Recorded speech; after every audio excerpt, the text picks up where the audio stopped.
महाभारत के प्रेमियों, मैं राम सागर शास्त्री आप लोगों के समक्ष रखने जा रहा हूं एक प्रसंग, गंगा विवाह। देखिए, पहले इस सुंदर भारतवर्ष में एक पुण्यात्मा राजा हुआ जिसका नाम प्रतीप था। इस पुण्यवान भारत कुल में श्रीमान एक कुलदीप हुआ, जो धर्म धुरी और तपसी था, जिसका शुभ नाम प्रतीप हुआ। प्रतीप बड़ा न्यायी राजा था, दीन दुखियों की सहायता करता था, प्रजा को पुत्र के समान समझता था। चौथापन आ गया परंतु कोई संतान नहीं हुई। प्रतीप की रानी राजा शिव की पुत्री सुनंदा देवी थी।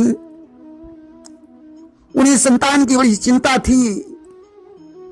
एक दिन वे राजा से कहने लगी कि सुनी गोदिया हमार नाही कौनो ललना, सुनी गोदिया हमार नाही कौनो ललना, सैया सुनो सुनो लागे ला हमारे अंगना, सैया सुनो सुनो लागे ला हमारे अंगना। धीरे धीरे समय चक्र आगे बढ़ा और राजा के यहाँ दो पुत्रों का जन्म हुआ, देवापी और शांतनु। देवापी को बचपन में ही वैराग्य हो गया कि वैराग्य सताया बचपन में, निर्जन बन को प्रस्थान किया, सब छोड़ राज तज कर ममता, प्रभु के चरणों में ध्यान किया। राजा ने बड़े प्रेम से शांतनु का विवाह किया और सिंहासन समर्पित करके भगवान का भजन करने के लिए जंगल को चले गए कि बरवस राज सुतहि नृप दीना, तपहित भूप गवन बन कीना। देखिए, शांतनु पहले महाभिष नाम के गंधर्व थे। एक बार देवताओं की सभा में गंगा जी का घूंघट खुल गया तो सभी देवताओं ने अपनी अपनी नजरें नीचे झुका ली, परंतु महाभिष गंधर्व बड़े गौर से देखता रहा। गंगा भी उसे देखकर मुस्कुराई। ब्रह्मा ने दोनों को श्राप दे दिया, जाओ पृथ्वी पर मानवीय रूप धारण करो, गंगा तुम्हारी पत्नी बनेगी। राजा शांतनु की पत्नी का नाम अमोघा था, जो बड़ी सुंदर थी।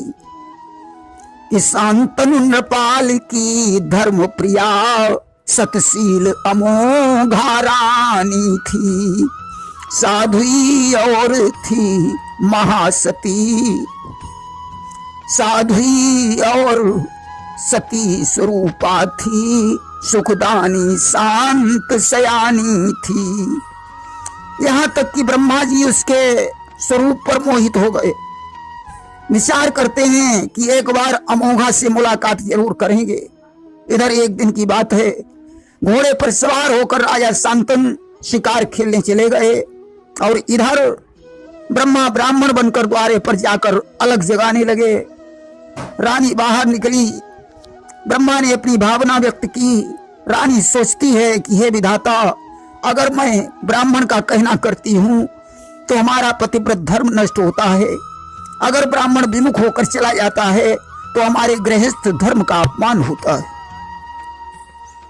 आज तो मुझे क्या करना चाहिए कि विधाता क्या करूं इस दम, धर्म कैसे बचाऊं मैं, फंसी मझधार में नैया, इसे कैसे बचाऊं मैं।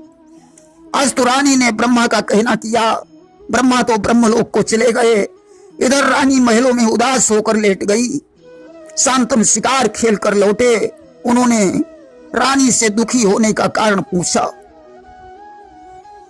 कि हे प्राण प्रिय, हैं ये क्या, बोलो तो ढंग, बेढंगा क्यों, बेवक्त फूल से मुखड़े का हो रहा मलिन, रंग है क्यों। रानी ने सारा किस्सा बयान किया।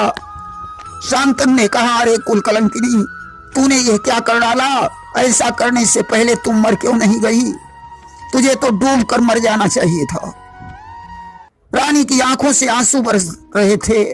रात्रि के समय रानी चुपचाप उठी और गंगा जी में डूबकर उसने अपना प्राणांत कर दिया।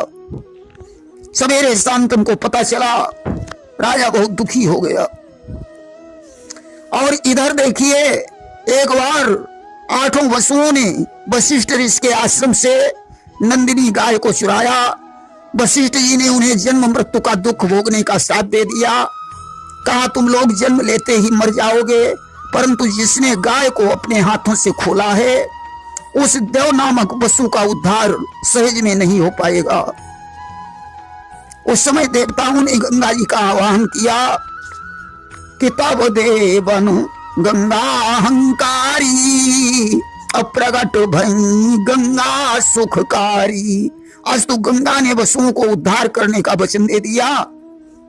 इधर पत्नी के वियोग में शांतनु दुखी रहने लगे कि थी यही दशा शांतनु नृप की, घट पर मर घट पट घटता था, कटती थी रात मौत बनकर, तो दिन रो रो कर कटता था। एक बार वो बिरही राजा वन में भ्रमण कर रहा था। अचानक एक सुंदरी के विषयों की झनकार कान में पड़ी। राजा ने देखा, आज स्वरूप देखकर विचलित होने लगा। पूछने लगा कि रति हो रम्भा हो या देवी, नारी बनकर अवतारी हो, हे यौवन धन की रमा रूप वन में किस लिए पधारी हो। है सूना मन मंदिर मेरा, लक्ष्य का उजाला रहा नहीं, आ जाए झलक वीरानी में, जो प्रेम दान मिल जाए कहीं। सुंदरी ने कहा, राजन मुझसे विवाह करना आसान नहीं है। राजा बोला, जो तुम कहोगी मैं उससे स्वीकार कर लूंगा। सुंदरी ने कहा, तो सुनो राजन, कि जो जी चाहेगा वही काम जीवन भर करती जाऊंगी, जिस दिन रोकोगे उसी समय मैं चली यहां से जाऊंगी। राजा ने स्वीकार कर लिया। अस्त शांतनु के साथ गंगा का विवाह हो गया। अब तो महलों में गंगा रहने लगी, विहार होने लगा। पहले बच्चे ने जन्म लिया, रानी ने वो बच्चा गंगा की धारा में डाल दिया। राजा चुप रहा। धीरे धीरे 7 बच्चे गंगा की धारा में प्रवाहित कर दिए गए। 8वां बच्चा लेकर जैसे ही वह चली, अब राजा से नहीं रहा गया। उसने हाथ पकड़ लिया, बोला, अरे दुष्टा, तू कितनी क्रूर है। माँ बाप तो अपने बच्चे को हृदय से लगाते ही, तू कितनी निर्मम है जो बच्चों को गंगा में बहा देती है। अब कुछ भी हो, मैं यह बच्चा नहीं मरने दे सकता। उसी समय गंगा ने अपना स्वरूप बदल दिया। बोली, राजन इस बच्चे को संभालो। मैंने 7 वसुओं का उद्धार किया है, लेकिन इसका उद्धार नहीं कर सकी। शादी का तो एक बहाना था, मुझे इन वसुओं का उद्धार करना था। मैं गंगा हूं। इतना कहकर गंगा अंतर्ध्यान हो गई। राजा उस समय उस बच्चे को घर लाए, पालन पोषण करने लगे। ज्योतिषियों ने उस बच्चे का नाम देवव्रत रखा। वही बच्चा आगे चलकर भीष्म पितामह के नाम से प्रसिद्ध हुआ। कि ज्योतिषियों ने उस बालक का देवव्रत नाम बताया है, आगे चलकर वो महावीर भट्ट भीष्म पिता कहलाया है। इसके बाद शांतनु ने दासराज केवट की कन्या जो मत्स्योदरी, जो उपचरी वसु के वीर से मछली द्वारा उत्पन्न हुई थी, उसके साथ विवाह किया। उस समय केवट ने शांतनु से एक वचन लिया था कि मेरी बेटी का पुत्र ही सिंहासन पर बैठेगा। राजा शांतनु दुखी हो गए। उस समय देवव्रत ने शांतनु के समक्ष प्रतिज्ञा की थी कि मैं आजीवन अपना विवाह नहीं करूंगा, और इसी प्रतिज्ञा के कारण उनका नाम भीष्म पितामह पड़ गया।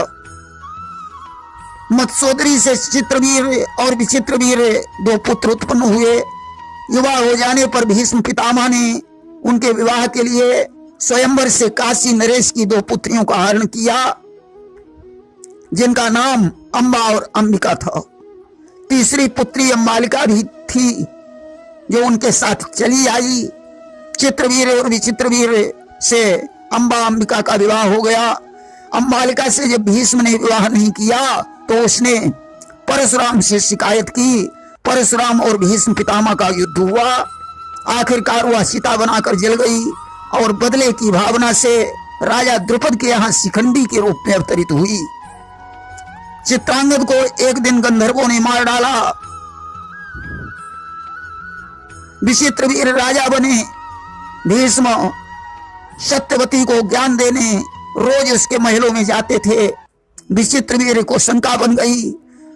अस्तु ने मानस पाप लग गया, जिसे मिटाने के लिए वे काशी में चले गए और हरि स्मरण करके चिता बनाकर जल गए।